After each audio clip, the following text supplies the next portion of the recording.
Hey, everybody, welcome back to another episode of the U.S. Men's National Team Soccer Podcast, Extra Time. I am Tim Greenberg, joined here once again by my brother, Ryan Greenberg. Ryan, we're going to be discussing both of our CONCACAF Nations League games. If you guys haven't been following, the United States played in their group stage for CONCACAF Nations League. We've played against Grenada, and we've played against El Salvador.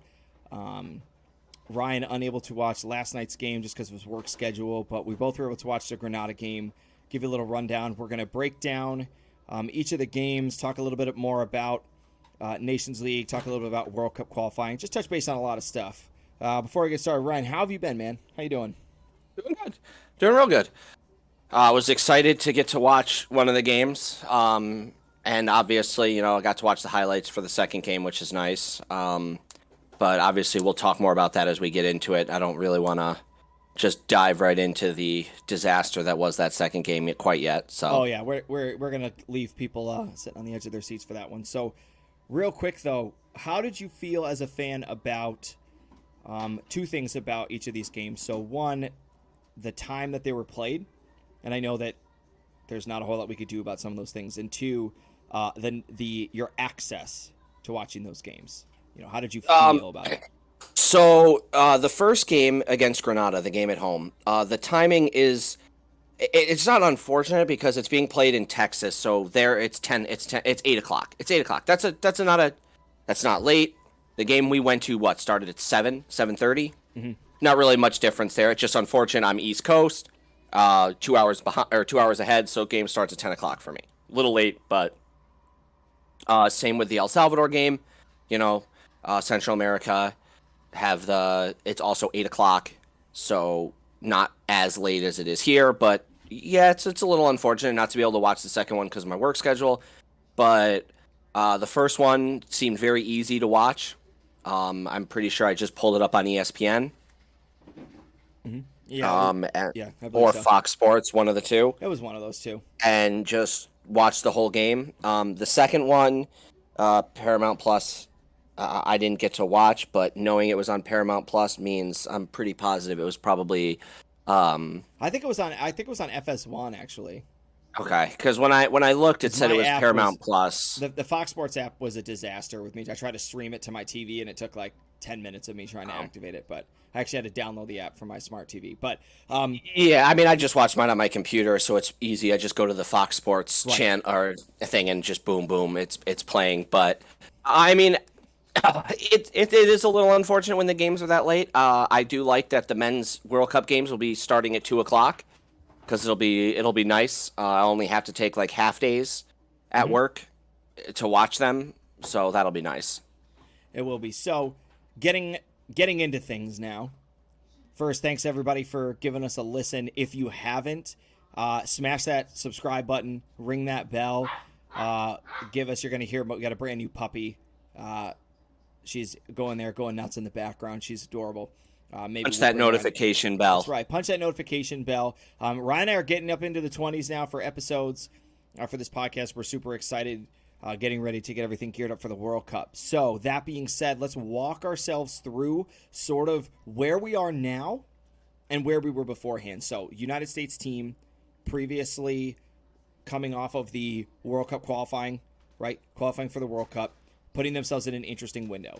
The first two games, World Cup readiness games, we discussed them, Morocco, Uruguay. Now, here we are, sort of in this weird area where we're going to play two CONCACAF Nations League games. Pretty much solidified ourselves as giants in CONCACAF. Knowing that the next time the World Cup rolls around, we're the host, we don't have to qualify. Grenada. If you didn't look up Grenada stats, they have not fared well. We're talking wins you can count on one hand. They're 180 something in FIFA, right, so right. And I mean they haven't made the CONCACAF. It might not be that far, it's pretty bad. But anyway, so the United States has got to play this team. I'm gonna turn my mics down just a little bit. It's running a little hot. We're about to play this team. Going into this game, I think everybody was in agreement that it was just kind of like we got to play the game, right? Starting lineup comes in. You and I talked about it. Pretty much what we had expected, right? Yeah. Just just guys that you got to get experience, that you want to get on the pitch. You and I make the talk. We say, hey, wouldn't it be great if Jesus Ferreira just gets a bunch of goals and boosts his confidence, right? And it seems a little cliche for us, but that's the story of the night, right? Jesus Ferreira, 4 goals. You've been in this guy's corner for a long time, Ryan. How did you feel about his performance? I mean, I think he played about as well as he did in the game against Uruguay. And I know people are gonna be like, "Well, he blew some chances in the Uruguay game." Yes, but I think he played the same caliber, and it's just the difference in skill level, right? Uruguay is much better defensively, much better team all around, world class level. Obviously, they qualified for the World Cup, third best team out of South America, and then you have Granada, who, just made it up into the Nations League Group A this year to play against teams like USA, Mexico, El Salvador, and they're basically a nobody when it comes to the soccer world. So the same quality scoring opportunities tend to turn into goals. So you can look at 2 of his goals were probably because of just defensive breakdowns for Granada, right? There's one where he's basically all alone in front, and all he has to do is tap the ball in. He most likely isn't getting that goal against a Uruguay or an England. It's just not. You're not going to see the defensive breakdown. It's possible, but most likely not happening, especially at the World Cup. But 2 of his goals, his one there, his first goal in the first half, where he collects a rebound from a Paul Arriola shot, and then just puts it in the far corner with a nice strike. That's one of those where he puts himself in a dangerous position. Yeah, he gets a little lucky, but he does the right thing with the ball, right? There's no hesitation. There's no, should I lay this off to someone? He has that 9 mentality. He gets the ball at his feet. He's in the box. He realizes he's got an opening, so he shoots. He scores. Right. Great. And that's one of those chances that will occur in lots of games, right? I like the wording that you used. He had that 9 mentality, right? And I'm not a fan of this player. I'm not gonna say I don't like him, right? So don't hear me saying I don't think this guy should be on our squad. I am still skeptical. I'm still hesitant. What I liked about that goal was this is a position he's going to be in and has been in lots of games. And not only have we seen him previously fail to score, most of the time we've seen him fail to even get the shot away, right? Shots getting blocked, failing to hit the target. I mean, I even think about the game you and I went to. He's way closer, way more unmarked. He doesn't even hit the frame. What I liked about this, he took it. He's direct with it. He makes his turn. He makes his touch. He hits a nice shot on the ground, and it goes in. That goal, that shot goes in against probably at least 75% of the teams that we're going to play against, no matter the caliber. Yeah, and you could watch when that goal went in, and I'm not sure. I was talking to you when it happened. We did watch it together, but you could just see the relief on his face, right? Like he's running to the sideline. He's pointing up at the sky. He's pointing up, and he just has this look on his face of like, finally, I've got one in the back of the net. Right, that monkey on his back was gone. Right, he was able to kind of leave it on the field and go. And then, all right, and then you, fresh start. yeah, and then you see his second goal, pretty easy tap in, right? Nothing too serious there. But then his third goal, his hat trick, right? It's off a corner kick, which the U.S. struggles on set pieces, right? It's this. It must have been drawn up, and the announcers were talking about how the U.S. had drawn up a couple plays on corner kicks that they were going to try, and this probably was one of them. It's just a short ball to the top of the box in the corner to Jesus Ferreira, who makes a weird overlapping run to get open, and he just settles it and fires it like almost instantly, and it's right in the corner, and that's a brilliant goal. And again, it's that he had that 9 mentality. They drew up a play. He knew that if he gets to this spot and he is open, he's going to shoot. And he doesn't hesitate. He shoots. It's a great shot, and it beats the goalie. And that's another one that probably beats 85% of goalies just because that was just a tough goal everywhere, right? Like, and we saw that same play drawn up in the first half, right? So the first half for the United States didn't look a whole lot different than the second half did. Granada fell apart, broke down. The United States got that goal, Get and then just exhausted. started, They're not. right, and then just started pouring the pressure on. And so in the first half, you watch Ferreira go to hit one of those, and it's like a cross. It goes, it's not great, right? This one, Pasilic lays the ball off. Ferreira just steps in, hits it one time, and knocks it right. Oh, it was in the corner. Acosta. I think it was Kellen Acosta. It was Acosta. It was a. Oh yeah, you're right, because I don't think Pasilic played. That's Yes. right. Pasilic had the day off. I'm thinking of the next game. Yeah, Acosta just knocks it in. He racks this thing in the upper corner, and I thought there could have been a little bit more of a celebration in that. One, because that goal was fantastic, and two, because it was his hat trick. And now here we are, a 13-minute span in the game, first half to second half. Not only is United States coming alive, the game is starting to look like it's supposed to, right? Yes. A powerhouse in CONCACAF, a powerhouse top 15 team in the world, playing a nobody, really starting to show why this game is that one-sided. And then on top of that, here's Ferreira finally coming into his own. Not only does he have 2 goals would have been great. 2 goals would have got him the media headline. Ferreira's coming out. He's figured it out. He's got his confidence back. Here we are riding on a hat trick, right? And we're still not done. Yep. Right? And you could argue that a lot of the goals are because of other players, and that's true. As much as I know Tim's gonna not be a big fan of this, Paul Arriola played a huge role in Jesus Ferreira scoring some goals, and it's that FC Dallas train, and it worked. Luca Della Torre in the midfield helped out quite a bit, right? So you've got these guys that are fighting for a spot that really helped contribute to Jesus Ferreira's goals. Like Jesus Ferreira's tap-in is a pass from Paul Arriola. It's just a great ball. Arriola knows he doesn't have a shot here. Jesus Ferreira's crashing the net. Easy goal. Jesus Ferreira's first goal is off a rebound of a Paul Arriola shot. Jesus Ferreira's third goal is a great pass off a corner kick from Kellen Acosta. Mm-hmm. Then Arriola gets a goal, and then we're going back to Ferreira. Yeah. So you could make the argument that, maybe he didn't play as well as, you need a number 9 to play, but he put himself in those positions. You have talked about this as much as you don't like him, that what he brings off the ball. Correct. And he showed that. Yes. Yep. In the Granada game, we saw that he's getting himself to the right place so that when the ball lands at his foot, he's in a prime ability to score. What he has been missing is that final touch to put the ball in the net, and he showed he has it. Now, would I like him to be more consistent?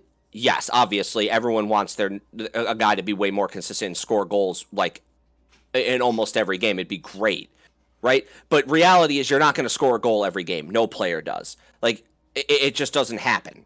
So, if he can space them out, I'd rather not see 4 goals in one game in the World Cup. Like, if he scores 4 goals against Iran and then doesn't score at all in the other 2 games, that's going to be a bit of a bummer.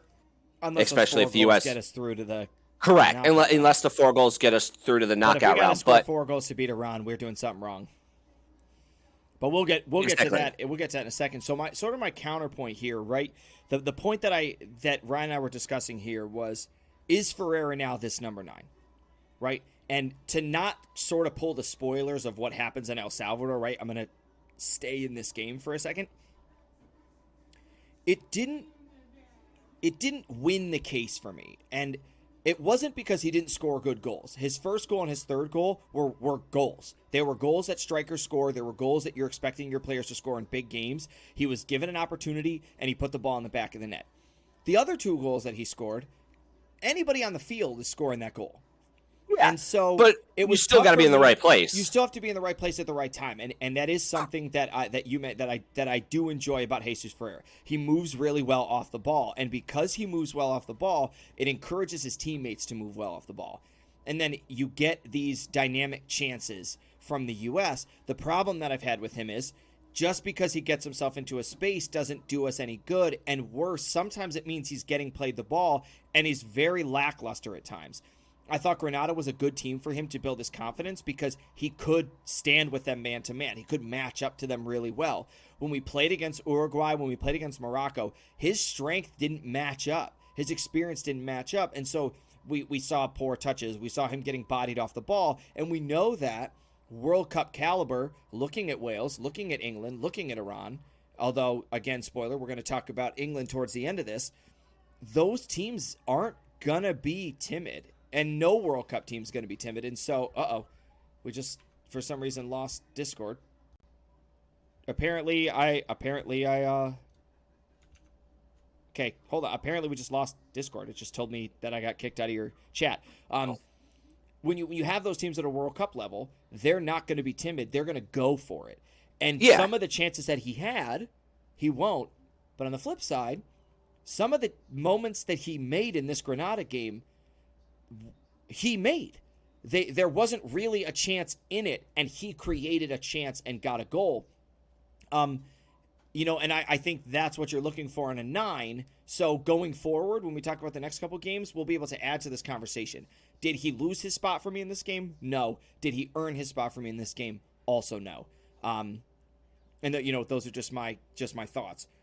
So this is my only question on that. You say he didn't lose his spot, which is good. But how does he not earn it when you look at who else we have for strikers? Who else in your mind fits that 9 role better than him right now?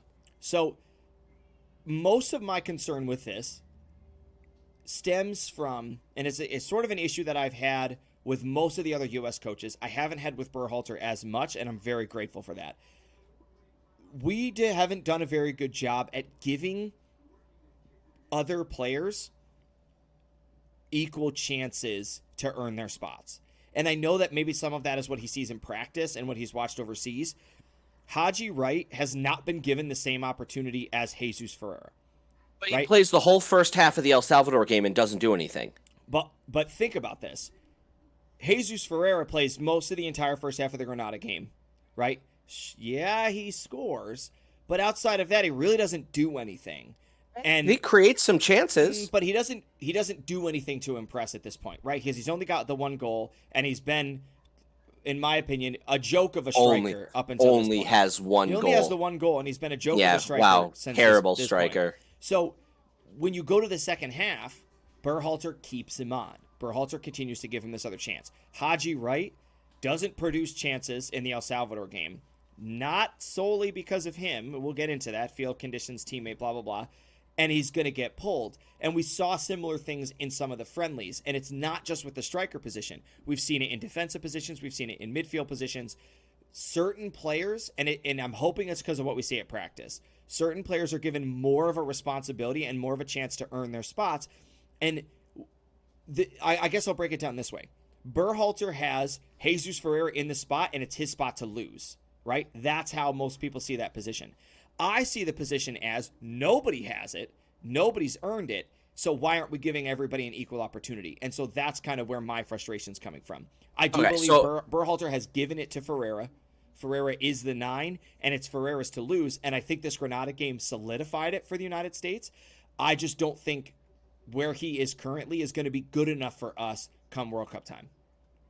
So the only thing I can say, and we'll move to the second game, we'll move to the U.S. game against El Salvador here, is that in that game, Haji Wright plays with arguably better caliber players at his side. Right? So Jesus Ferreira does not have Christian Pulisic, does not have Weston McKennie. Right? Mm-hmm. He's got a Kellen Acosta. He's got a Paul Arriola. He's got... did Jordan Morris start that first game? I don't believe so. Okay.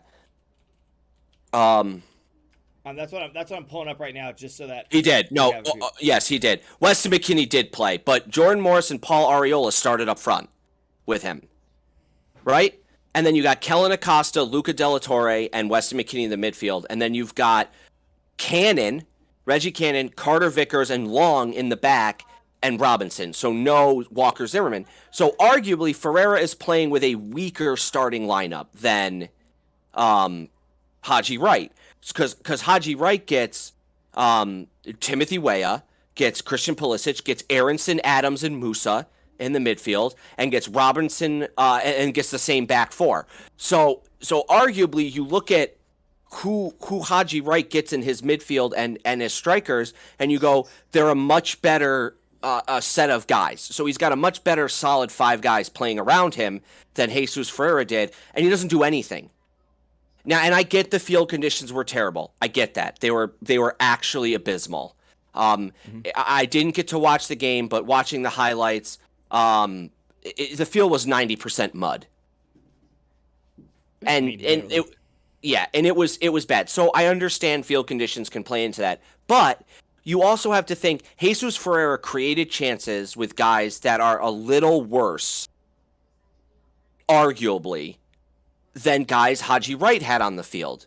And looking at the caliber of teams, yes, El Salvador is better than Granada, but they're still basically not really anybody. Right, El Salvador, one like the bottom or second to bottom team in Yes. In the So octagon, or was it an octagon, right? Yes. The octagonal. Okay. Yes. So arguably, I think Jesus Ferreira showed more in his game than, and yes, I know Haji Wright only got to play 45 minutes of that game, but Jesus Ferreira created chances in that first half against Granada, did score a goal, and there were a couple opportunities where they probably could have scored a couple more. Mm-hmm.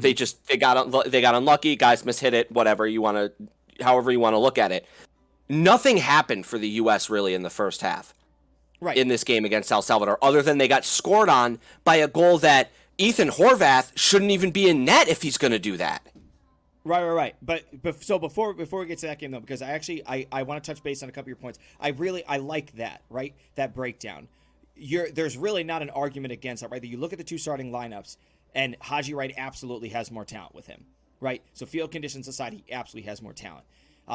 The only point that frustrated me was Jesus Ferreira gets 3 of his 4 goals in the second half, when Granada, a way less talented side, a way less fit side, has arguably just fallen apart. Whereas Haji Wright has to play the first half against an El Salvador side that's at home and has something to prove, and after having got that goal is really fired up. Does that excuse Haji Wright? No, but let's get into this El Salvador game, because I thought the rest of the team against Granada did exactly what we needed them to do.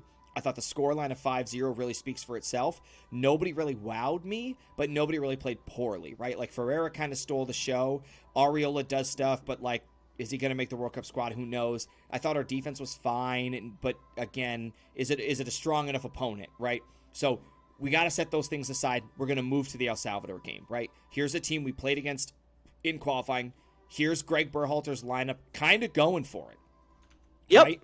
And outside of Horvath starting in goal, Aaron Long, really not an unusual start, because we're looking for another center back to replace Miles Robinson. He already plays alongside Walker Zimmerman. We've seen him and there same before. With Carter Vickers. You get another right? Here's another guy coming in. So Reggie Cannon been playing on the outside with Yedlin in place of Dest. Yeah, so because Dest has been hurt, so they're looking for a guy that might be able to fill in if Dest can't play. Right. Like, we would obviously, Serginho Dest is the right back if healthy. Correct. And so we're not. This is not, by any stretch of the imagination, not at least an A team or an A.5 team, right? So game gets underway. Right, and I want to talk about all of the parts of the game before I'm going to lose it afterwards on the next topic. So let's go to what you had said, right? United States developing some chances. El Salvador kind of not really, I'm going to be honest, not really doing anything, right? I know you didn't get to watch this game. No one, from the highlights, there were not many for the first half, so I can't imagine anyone did a whole lot of anything. Right, and so the United States creating a lot of chances, right? Not really finishing, not doing well in the final third, right? And here's what we struggled with throughout the most of the game. Our back four, we do this weird thing where we build the ball around, right?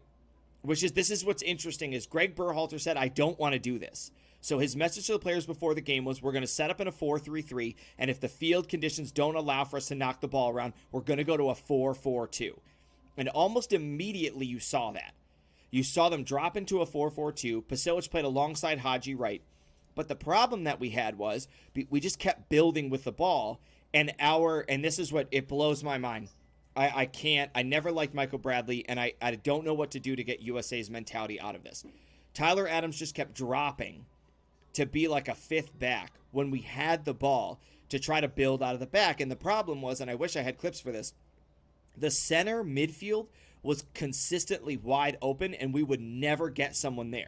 So we had to keep building the ball wide and then going backwards, going to Adams in the center, and then going wide again. But it was in the same triangle. We didn't go forwards, and we didn't go backwards, which meant after the third time you just knocked the ball in that same triangle, now El Salvador's got 5 guys in there, and they're taking the ball from you. Do they do anything with it? No. But we win the ball back. What do we do? Same thing, right?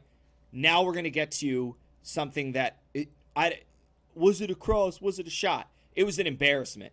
It's a shot. It's An embarrassment. And he might not have meant to shoot when he hit the ball because he might have slipped in the mud. But that ball is shot short side at goal, and Ethan Horvath stands there. And I get the field is wet. He could have, when trying to plant his feet, slipped. And I know as a goalie that when you're trying to plant to get ready to move, if you lose footing, it's almost impossible to recover, which is possible. And I want to give him the benefit of the doubt that maybe that's what happened. But you cannot get beat from basically the byline, like by the throw-in line, in line with the 18-yard box over by the throw-in, on a ball that is just struck right at goal. Right. Now you're a goalie.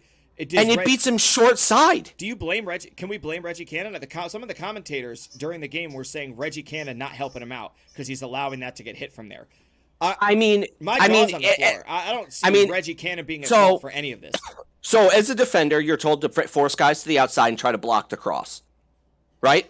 Because guys can't score from out there, except this game. You don't ever see a goal from out there. No one's going to score a goal by the corner flag. It's not going to happen. Right, so if you can get the guy down by the corner flag, that's where you want them. Right, and he's so if you look at the penalty spot and the corner flag, he's about a third of the way down. Yeah, so you obviously want to try to get your body in front of the ball because you don't want it played into your box. Obviously, no one does. So if you can block that, block it. Do I think Reggie Cannon's at fault? I mean, maybe he could have been a little more pressed up. But let's say you're the goalie, right? Let's say you're in the game. No. Doesn't matter. You got to make that save. Are you mad at Reggie Cannon? Like when that ball goes in, are you looking at Reggie like, what are you doing? No, and I would be doing exactly what Ethan Horvath did, staring at the ground, wondering, what did I just do? Right. So, and earlier in the game, there's a chance that El Salvador has, I remember the highlight, where Ethan Horvath comes out to win the ball, and he looks scared. Yeah, it was very early on. They play a ball. He looked very scared. He beats his man to the ball, and all he has to do is go to ground and just scoop it up, and he doesn't. He comes and he gets to the ball, and then he kind of puts his hand down and his knees up as if he's just going to stand there and expect the guy to shoot it. And the El Salvador guy's not there yet. So what happens? Yeah. The El Salvador guy gets to the ball. Horvath still doesn't have it, and he tries to take a touch around him. And not only does he succeed, Horvath just kind of freezes for a second. And he doesn't keep going with him. He starts to retreat. Yes. And I'm not a goalie, but I remember what people said, which is when you make the decision to go, you go. Yes, you cannot hesitate. Yep, there is no, and I actually have, I'm not going to show it, but I play in a league on Mondays. I play goalie where I work, and a guy on my team went to play the ball back to me, and it was very under-hit. So this would be one where if Reggie Cannon did this, I would be blaming him. And it turned into a 50-50 ball that I had to come out and win in my own box. And I made the decision to come out, and I was going to slide through the ball, and there was no hesitate. I just went right through it. The guy stepped on me, right? He didn't mean to, but I got a nice cleat mark right on the inside of my thigh and a nice big bruise. And But yeah, as a goalie, if you are going to come out to win the ball, you're coming out to win the ball. You can't miss. You don't want to. I mean, sometimes you might underjudge the ball or like misjudge the ball, which happens, and you see it in the professionals too. Every so often, they come out to win a ball and like they jump and punch and they just miss, right? But if you're coming out to win a ball that's bouncing on the ground, that all you have to do is fall on the ball, like all he literally had to do is walk forward and fall over onto the ball, and he secures that for the U.S. And you get to the ball, and you're scared. Like, I don't know if scared is the right word, but he looked like he didn't know what to do. Right. And when you think about, last game we talked about Ferreira in the striker position. Yeah. This game we're talking about, the other unknown spot that we have for the United States, which is we have 4 goalies. Which one are we going to play? Did Ethan Horvath just toss his name out of contention? Like, is he done? Is he out of the running? If I was Greg Berhalter, he'd be done. And not because I think he's a bad goalie, but you cannot have that hesitation at the world level. I mean, he carried us through some of our earlier, and when you think about the Yep. Nations League and the Gold Cup, I mean, he had that penalty Yep. kick save. He played like a stone wall. And Obviously, he didn't get a lot of games for Nottingham Forest. That's the big talk, right? Do you want a goalie who's playing, or do you want a goalie who's playing for somebody good? Matt Turner hasn't been playing a whole lot. Has Matt Turner looked this poor? with the ball at his feet, yes. Has he looked this poor?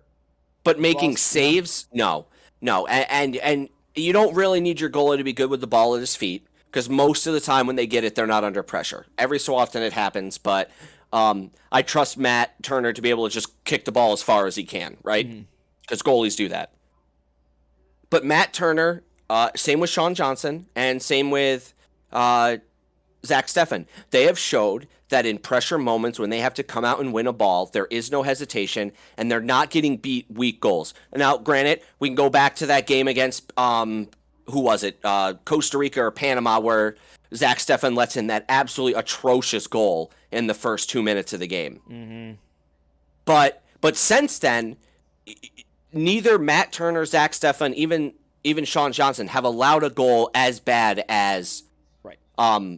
Ethan Horvath. And Ethan Horvath is worse, in my opinion, than the one Zach Steffen let in during the World Cup qualifying. It's Agreed. just I it's agree. just that. As much as I didn't like Zach Steffen's goal, there was reason to believe that Steffen didn't go for it because he was expecting the referee to do something else. He was expecting a player to do something else. Because I remember that goal going like, "You're an idiot, you got to save this," but also going, his body language looked like he was expecting the referee to make this call, and the referee didn't make this call. And the body language of Ethan Horvath makes me believe he knows he screwed up, because it's not he didn't look at the ground, he didn't kick the mud. He didn't It was dive just after late just to try to show effort. He just he just and I felt like he froze early. He kind of I just felt like it was and then just stared. And to me, like, it looks like when you watch the replay, it was almost like he was hanging his head before the ball was in the net.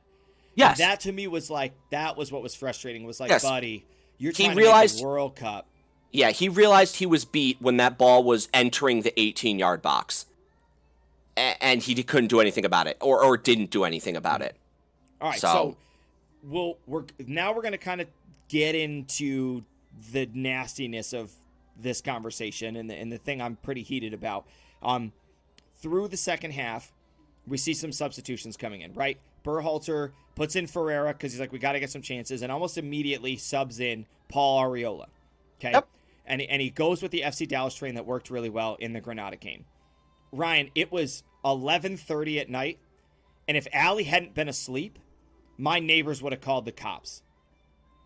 When Arriola threw that tackle and the referee went right to his back pocket and threw a red card, I lost my mind. Because I was like, there is not a chance in the world that this is a straight red card. There was an argument that it wasn't even a yellow card. Now, I get it was wet, and I get his studs came up, and I get he might have made contact. So, given the conditions, sure, his tackle gets out of control. He's a striker. Give him the striker's tackle, yellow card. I'm fine with that. There is no reason that a red card's coming out of his pocket. And given the game that this referee had, which we're going to get into after this, it was just a disgrace, and it was proof that he had lost all control of this game and had no idea what was happening. Yeah, and like I said, like we've said, I didn't get to watch the game, but it's in the highlights. I got to see the tackle thrown. I got to see it in slow motion. I got to see it from a couple different angles. And, yeah, unless from the referee's point of view, it looks like Arriola goes through him, studs up from the side, which is highly possible from where the referee is standing. There's no way that's a red card. But you have to remember, they don't have VAR in this. So if the referee sees Paul Arriola going studs up and sees a guy go flying to the ground, right? Your first reaction is a red card. He went studs up. Mm-hmm. He didn't win the ball. He clipped the guy. That's a red card. Right. But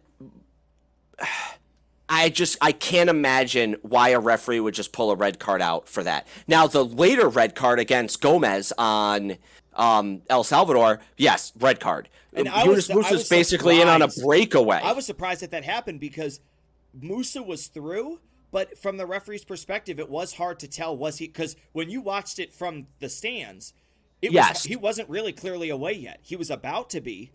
It doesn't. It's not just is he on a breakaway or not. It's do you deny a goal scoring opportunity? Right. Well, and whether Whether I think he's on a breakaway or not, I still think that's a goal-scoring opportunity, whether he's on a full breakaway or not. It was. And So, as we continue, you'll understand why I was so blown away that he makes that call. But so he makes a call. Now we're playing 10 on 10, which massively favors the United States, right? Yeah. Even in when we were at 10 and they were at 11, Greg Berhalter said, forget the back four. We're going to play a back three, move a guy into the midfield, push another guy up to the striker. We're going after this game. And we were still generating chances. When they get that red card, El Salvador immediately starts playing for a draw. There is none of their strikers are up. Multiple times when they clear the ball, there's nobody up there. And until about the 85th minute, maybe 87th, I was like, this is typical U.S. crap, right? We get caught by some Latin American team. We go down 1-0. We struggle to come back. We lose our spirit. We lose our enthusiasm. And then in Latin American fashion, which we'll talk about in a second, the game just turns into garbage and we wind up losing this game. And the first cross comes in and we almost score on it. And I was like, man, there's something in this. The ball kicks right back out to Luca De La Torre. And when he swings it in, Jordan Morris is just there, right? He makes a quality play. It's not an easy header. He makes it look easy, right? He focuses, just simple, connect with it, put it right where I'm looking. It's going right in the corner. And right on the ground. And it feels good in the moment because, and I wish I had done a tally, for United States has a history of this, scoring in extra time to tie the game. Not to win the game, unfortunately, but to tie the game. Yep. And so the whole game's going to wrap up, right? The whole game comes to an end. But right before we scored this goal, I made a post on Facebook, right? Was it emotionally charged? Yeah. Was it heated? Yeah. And my post was essentially this. CONCACAF is an embarrassment to soccer at the world stage. And if we hadn't won that game, what I would have said to everybody was, this is why El Salvador didn't make it. This is why these countries didn't make the World Cup, because that crap that happened in that game, it does not fly at the world stage. You don't see that garbage in UEFA. You don't see that garbage in Europe. You don't see that garbage in the African nations leagues. You just don't see it. Well, the African nations got the laser pointers. They do, and so... And that was pretty abysmal. It is, and from a fan stance, it's the same. But I'm talking like a player stance. And, I mean, Africa's not much better, but it's still better. And so let me give you an idea of what I'm getting at, and you can tell me if I'm on a line or where I'm on a line. We've talked about this before. I've gone on my rants about CONCACAF. I've gone on my rants about this. This referee had no clue what was happening in this game. Right? He had absolutely no clue, and he let the game get completely out of hand. Another reason I was so enraged by Ariola's red card was because repeatedly in this game, El Salvador players had thrown studs up tackles, had dragged guys down by their jerseys, had elbowed guys in the face, had just done an insane amount of nonsense. And not only were some of them not fouls, none of them were yellow cards. So for me to watch Paul Ariola throw a pretty routine tackle, granted the conditions made it reckless, right? And then what happens? We spend the entire second half with every single player going to ground, laying out. Here it goes again. I don't know why Discord does this. Discord must just... I think Discord thinks I'm not here. Oh, and it's kicking you? I think it's kicking me, even though my video's on, or my audio's on. I think it thinks I'm not here anymore. Okay. So we spend every single one of these games having to watch the following. And it doesn't matter if we're playing Mexico or any country south of Mexico. That team goes up, the second half starts, and every single player who gets touched is going to lay on the ground for 4+ minutes, right? And it's a disgrace. It's an embarrassment to soccer. It's an embarrassment to CONCACAF, right? You cannot have this. Canada does not do this. We do not do this, right? We don't. We embellish, we dive, just like professional soccer players do. We sell fouls, we sell tackles. That guy is literally laying on the ground as Ariola has tackled him, pointing at his shin, trying to say there's some blood or bruise or whatever, and the referee's agreeing with him, pointing on it, and Ariola's got his hands on his head like, what are you looking at? What are you talking about right now? Like, this is the game we're playing? I worded it to a coworker like this. Imagine that you stepped out onto a field to play a soccer game, but you didn't know the rules to the soccer game, and nobody told you, and you found out the rules throughout the game. That's what happened. By the 16th minute, so many fouls had happened against the United States with no consequences and no punishment that our entire midfield had no idea what to expect and no idea what to do. And so what happened? The same thing we saw in the Jamaica game that you and I talked about. The same thing we saw in the other El Salvador game. The same thing we saw in Costa Rica's game. The same thing we saw in the Mexico game. We just lost all sense of identity, right? And started just doing whatever we thought we could because we didn't have any standard there was no foundation, right? And forget Alexi Lalas, forget all the commentators that are like, this is what's the best part about CONCACAF, and this is why it's great. There's no reason that game should be played on that pitch. It is not the same thing as playing in the snow and the cold. And I will give you our Costa Rica game. That was also an embarrassment. I was embarrassed as a United States fan to know that we played in Denver and barely beat a Costa Rica side and we made them play in a blizzard. I didn't think that was acceptable, right? But Canada doesn't have much of a choice, and the field conditions in Canada, even when it was 0 degrees, were not that bad. Right? They just weren't that bad. And Ryan, I'm tired of saying this stuff. Tell me how you feel, Tim. I'm tired of it. I would rather the United States move and you just put all the Americans. This is my solution, right? So I'll get off my soapbox and I'll give a constructive solution. The only way to eliminate this is to take all of the Americas, combine them for World Cup qualifying, okay? Give the same number of qualifications, right? 6 plus 2 playoff spots, and have the top 6 teams qualify for the World Cup, right? And I truly think you could do it exactly like Europe. You just break everybody up into groups in some kind of a draw, and the top 2 teams in every group advance. Or the top 1 group in every, the top team in every group advances, and then the next teams play some kind of a playoff, just like Europe does, right? I think it would solve all of our problems because we would see the difference. One, as a United States fan, we would play against higher caliber teams, and it would be exciting. The way I feel about CONCACAF is I have my hands on my head getting ready to pull my hair out going, why do I have to keep putting up with this crap, right? And I don't watch a lot of Condom Bowl, so I don't know if the refereeing or anything was any better, blah, blah, blah. I don't. Maybe they have their same problems. But I don't know, Ryan. I don't know. And you didn't watch the game, but like you just heard what I said. Am I out of line? No. I've seen other games that get out of control with the refereeing in CONCACAF, but I don't think it's I don't want to say it's a Central America problem. It's a refereeing problem. I think you solve this by getting better referees in CONCACAF. And I think all of the problems go away. If you have referees that referee Premier League games or UEFA games refereeing the CONCACAF games, I think a lot of these problems go away. Not all of them, but the majority of them go away. And I'm honestly surprised you didn't bring up the blatant handball on one of Jordan Morris's headers that should have been an immediate ejection as well. Oh, I mean, and a penalty kick from the United States. I don't even have time for this. So this was probably with still 10 minutes left in the game. This was my post. I said CONCACAF is an embarrassment to FIFA and is solely responsible for the lack of respect the United States receives as a soccer nation. The refereeing is a disgrace, period. The players lack class and respect for this game, and the toxicity of these cultures has spilled over to the global stage and reveal why there is simply no respect or fear of these countries. Now, before I continue, I'm going to give a shout out to one of my friends who's been messaging me nonstop. He comments on this post. His name's Robert Deemy. He sent me an article earlier that day, Ryan. Earlier that day, a player in an amateur league in El Salvador, okay, attacked and killed the referee of his soccer game because the referee gave him a red card. Right? I am not making, I need everybody to hear me. I am not making the connection that El Salvador's national team is like this. But you look at the culture. It's no different than the Mexican problem. Game. Yeah, it's no different than the fans, that riot that happens in that stadium, right? And so the reason that I got to get more light on me because it's kind of sad. The reason that I bring this whole thing up is because I'm not talking about, right, and I'm going to go back to my post, CONCACAF. Okay? This is not a shot at the players who play this game for these countries. It is not a shot at the teams. It is not a shot at their management. El Salvador's national football club, Mexico's football club, it's not about them. Right? That's not what I'm upset about.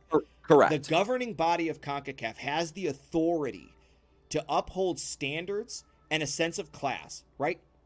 And going to the last part of that statement, it reveals why there is simply no respect or fear for these countries. And what I mean by that is when people look at us, I mean, I even think about the American content creator that I found who was disappointed in Morocco for losing to us 3-0. There is no respect for CONCACAF nations, and this is why.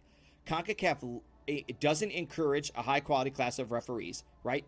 And I get the pitch thing, right? I do. I get the pitch thing. I understand the wealth disparity between the United States and it's also their rainy season. Yep. It's so they just had concerts like. Yep, they got a lot of rain in 36 hours.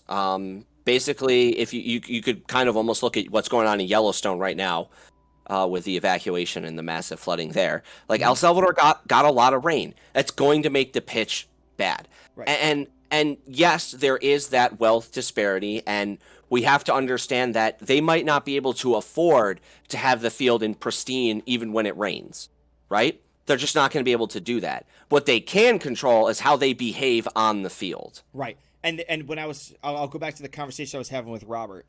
What I don't like about FIFA, and granted, FIFA's got enough stuff wrong with it. What I don't like about FIFA is it's okay for a nation to have no soccer culture at all, right? But have a ton of money and get to host the World Cup, right?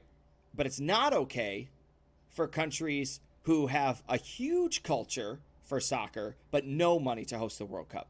And so what you see as a result, the reason I'm saying this, what you see as a result is nations like CONCACAF and these Latin American nations where the culture just runs rampant and they don't have the funds to do anything. This could be security purposes. This could be preventative purposes. This could be pitch management, you name it, right? They just don't have the resources and the funds to do it. And so you wind up with this toxic culture that's very passionate and very gung-ho about it. And when things don't go their way, who knows what's going to happen, right? The disappointing part for El Salvador, they were expecting a sellout, 25,000 seats, right? At halftime, there was less than 7,000 fans in that stadium, right? You think about Christian Pulisic calling out Cincinnati fans, right? This is like, that's your home stadium. And, I'm disappointed that CONCACAF as a governing body isn't trying to do something, but I also understand FIFA's really made it hard. FIFA doesn't care about what your country like. FIFA doesn't care about any of that stuff. FIFA just wants the money, and they're going where the money goes, and it's leaving nations like this out. And it makes me sad because FIFA is like, well, why are we going to play in Qatar? Why is this nation hosting? Or why is so many teams qualifying from wherever? FIFA's always like, we want to encourage soccer support around the world and grow diverse culture and communities and encourage everybody. It's like, but do you? Because if you did, you would be providing resources to nations like El Salvador who have an amazing soccer culture but don't have the resources to make it successful. I mean, I think Qatar is a fine country to have it in. It's going to be a little hot, and people are upset that they had to move to November for the games. But honestly, I don't think anyone wants to play in 124-degree heat index and to play their soccer game. I mean, they played the games we're about to talk about in a second. They played those games in Qatar, and the players looked happier than they did playing in Texas. They didn't take hydration breaks, so it must have been cooler than it was in Texas. So it's tough because you look at a nation like El Salvador or Grenada, and they're just not big enough. And I don't mean their soccer isn't big enough. The nation itself isn't big enough to hold that many people. Correct. It's just not going to be able to do it. So as much fun as it would be great for a country like Grenada or Suriname or Honduras, Panama, Costa Rica to host the World Cup, they just don't have the room. Well, how big? All right, so let's do this comparison then. Just because I'm gonna play devil's advocate, how big do you think Qatar is, square miles wise? I don't think it matters how big it is. I think it matters how much free space they have. Oh, and I agree, and it matters infrastructure and all those other things. You can't go into El Salvador and have the ability to build 2 soccer stadiums without leveling people's towns. Okay, but I want to just give you the 2 numbers. I still agree with what you're saying. I know El Salvador is bigger. I do believe that. Qatar is actually almost is half the size of El Salvador. Yes, but here's the difference. Qatar has the infrastructure to have all of their cities in a much smaller space and much better, much more designed. And it's just, well, the infrastructure is better. It's a more yes. developed nation. It's got a And lot more money. It's just, I mean, it looks beautiful. It's absolutely beautiful. yes. Yeah, and you can't play a World Cup in a nation where to build the 6-7 stadiums you're going to need, you have to level 3 or 4 city blocks and just put people out of homes. It just doesn't do you any good, Right. even with the money coming in. Correct. And I hear what you're saying. You're talking like, the square footage might be double that, but how much of it is usable, right? Because if most of it's rainforest, what are you going to do, right? Brazil found that out the hard way, right? They made the mistake of building stadiums where you couldn't even get trucks into, and Correct. here they are doing whatever. But all right, so that's enough of my rant. That's enough about that. The United States comes away with whatever it comes away with. It doesn't change my mind about how we are in the World Cup. It doesn't. None of that changes. Stay tuned, because later on this week we're going to bring you another video. We're going to talk about what's going on in UEFA. We'll talk about what we think that does for the World Cup. And to give you guys the thought, if you weren't paying attention, Hungary beat England 4-0. Yep. England fans are calling for Southgate to get fired. We'll bring you more also, about this. Other big things we'll talk about is the other 2 intercontinental playoffs that happened. Yes, we can talk about those things. Peru played Australia, and New Zealand played Costa Rica. Obviously, people watching this will know the outcomes of those games, but we will give you we'll our break thoughts those games on down, them. and we'll break them down from a stance that shows you does our stuff about the World Cup change, whatever. I got a little carried away. Ryan's right. I got pretty heated about this and passionate about it. I don't know. Hey, that's good. That's good. Soccer's good. It is. Soccer good, not soccer bad. If you agree with me, leave a comment. Tell me why. Tell me what you don't like. If you have solutions, fixes. If you just think, Tim, you're full of hot air, you got to stop talking. Jesus Ferreira's our number 9. We need to hear more of Ryan. Whatever it is, guys, leave it down below. You should buy a jersey now. Right. If I need to buy a Ferreira jersey, if 25 people comment in the chat, you need to buy a Ferreira jersey, I'll go buy myself a Ferreira jersey. No, and an FC Dallas Ferreira jersey. I will buy myself a Ferreira FC Dallas jersey, even though he's playing overseas. I'll do it. Anyway, that's going to do it. Ryan, I appreciate you joining me again. It's been great. You guys, go ahead, share this video, comment, like, subscribe. We really appreciate all your support, and we will catch you guys next time.